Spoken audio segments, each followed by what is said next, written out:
Hi, this is Ian from the Bible Christian View of Life.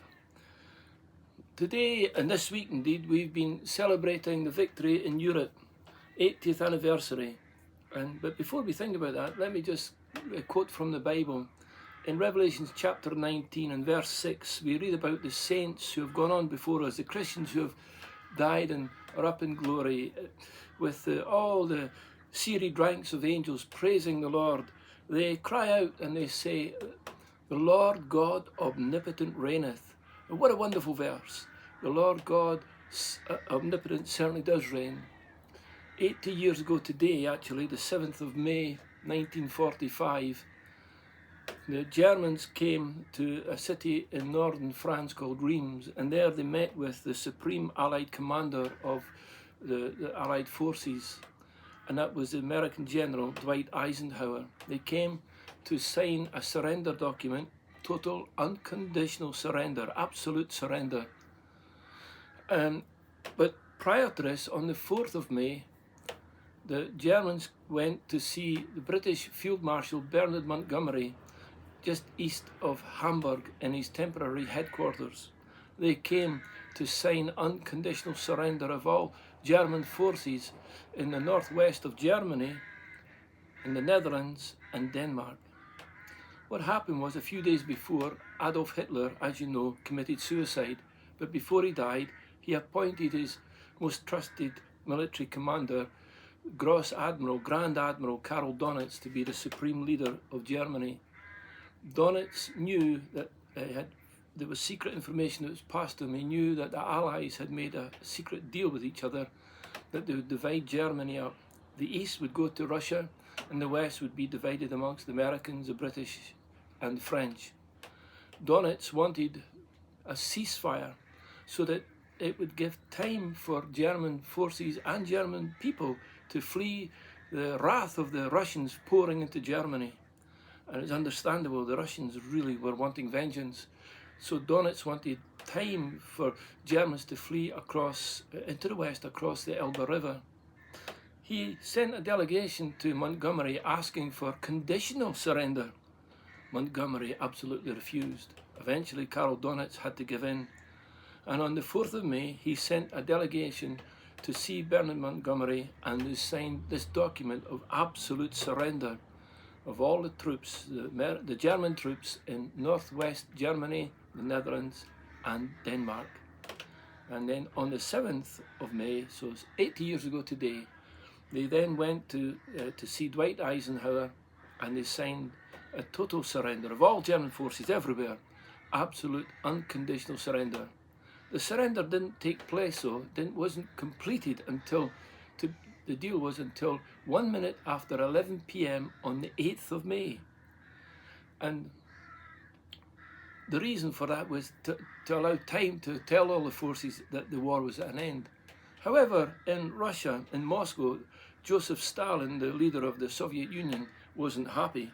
He wanted the Germans to surrender to the Russians. So he organized in Berlin on the 8th of May that they would surrender to the German general Zhukov, who arguably was the most brilliant general in the Second World War.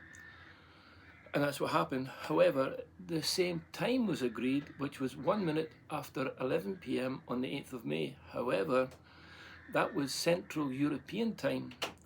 And in Moscow, of course, time was further on. So the Russians, they say, the end of the war in Europe came on the 9th of May, not the 8th, and they've celebrated the 9th of May ever since. Now, the reason why I'm talking about this is two. One is because we're celebrating the end of the war in Europe, and no doubt all of us have had family members who served in the armed forces. My father, my uncles, and no doubt your family did too. In fact, one of my mother's uncles, her great uncle, he was actually an inmate in Bergen-Belsen concentration camp. And another uncle, and he didn't know that his uncle was in Bergen-Belsen, he was actually with the 11th British Armoured Brigade, division, that liberated Bergen-Belsen. And he didn't know his relative was in there as an inmate. And he didn't ever know about this until after the war, till after he was demobbed. By then, that relative, it was my mother's great uncle called John Curry. By then he had been liberated, brought back to Scotland, and sadly, within a few months, he died. My mother remembers going to see him and hearing the terrible stories he had to tell. No doubt you've have family members who were affected by the Second World War, by what happened in Europe. So this week we're celebrating the end of that war, the victory in Europe. The Bible tells us in the Old Testament in Ecclesiastes that to everything there is a season and a time for every purpose under the heaven, a time for love and a time for hate, a time for war and a time for peace. And 80 years ago was the end of the war in Europe, and it was a time for peace.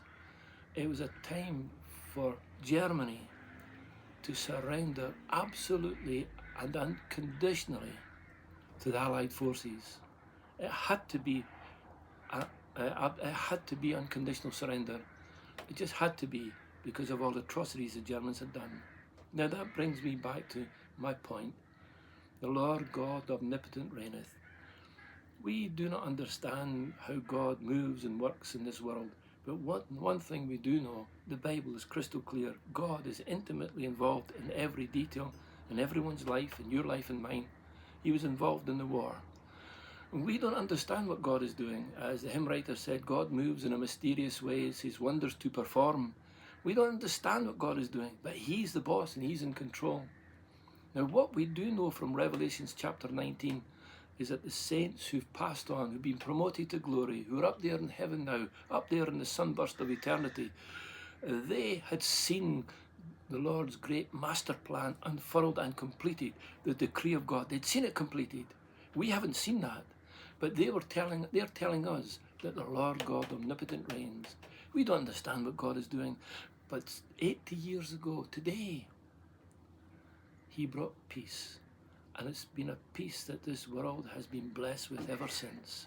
Yes, we've had minor wars, conflicts, Falklands, we British, the Falklands, then there was the Gulf Wars. Yes, there's been troubles, but we've never had a total war like our parents and grandparents suffered 80 years ago. This is a time of peace. It's the Lord's doing. He is supreme. He, the Lord God omnipotent, reigns. Now, just to finish with, my point is this. The Bible teaches us crystal clear that God is intimately involved in every aspect of life. We don't understand what he's doing. We just don't understand. But when we pause and look back, we see his fingerprints in it all. And what we need to do is do what the Germans did and absolutely and unconditionally surrender to the Lord. And when we do that, he brings peace to our souls. For you see, we human beings, we are at war with God. Who amongst us has never sinned? Well, we all have. For all have sinned and come short of the glory of God. Every day I hear people taking the Lord's name in vain, and I'm sure you do too. And God is crystal clear. He said he will not hold them guiltless who takes his name in vain. God's wrath will be poured on them. So we're all in deep trouble. But God has made a way of escape, and that way of escape is Jesus. And when we put our faith in him, when we unconditionally surrender to him, then he makes us at peace with him. And there's nothing better than that. Now, may you enjoy these celebrations of the victory in Europe, and may God be with you, and God willing, I'll speak to you soon. God bless. Bye.